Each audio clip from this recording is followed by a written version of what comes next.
কারণেই মুক্তিযোদ্ধার সম্মানী ভাতার সঙ্গে অন্য কারো সম্মানী ভাতার কোনো তুলনা হতে পারে না। এই কাজের জন্য আমাদেরকে এখন দিবেন না, 5 বছর পরে আমাদেরকে খেসারত দিতে হবে।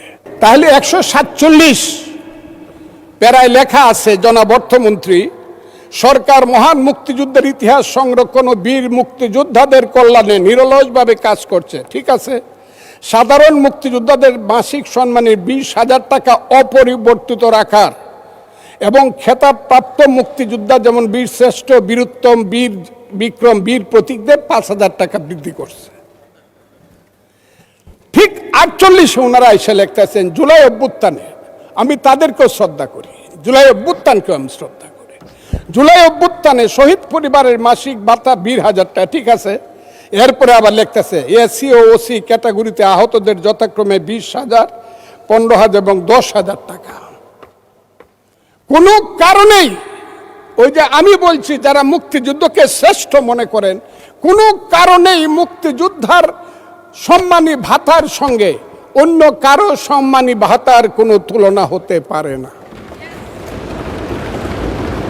যদি হয় তাহলে এইটার জন্য আমাদেরকে এই কাজের জন্য আমাদেরকে এখন দিবেন না, 5 বছর পরে আমাদেরকে খেসারত দিতে হবে। কারণ এখানে যারা আসছেন যদি নিজেকে অসত্য বলে মনে না করেন বা বুকে হাত দিয়ে বলতে পারেন, সব লোক অন্তত 99% এমপি বিএনপির যারা হয়েছেন তারা প্রত্যেকেই শেষ পর্যন্ত বলতে হয়েছে আমরা শহীদ মুক্তিযোদ্ধা জিয়াউর রহমানের দল, আমরা মুক্তিযুদ্ধের পক্ষে, এই কথাটা বলে আসছে।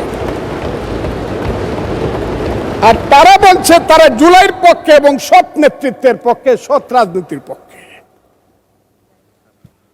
কাজেই মুক্তিযোদ্ধা আর জুলাই যুদ্ধ, আমি জুলাই যুদ্ধকে অসম্মান করছি না, কিন্তু মুক্তিযোদ্ধার সাথে কাউকে তুলনা করলে কিন্তু ভবিষ্যতে 5 বছর পরে আর উত্তরটা দিতে পারবেন না, এটা হবে না। কাজেই আমি আজকে বলছি 1 টাকা হইলেও মুক্তিযোদ্ধার সম্মানী ভাতা বাড়াতে হবে, বেশি করতে হবে, না হলে উত্তর কোনোদিন দিতে পারবেন না। কিন্তু এই ব্যাপারে আমি আর কথা বলবো না, এটি আমার কথা। আমার এখানে ত্রুটি মনে হয়েছে আমাদের বাজেটের মধ্যে।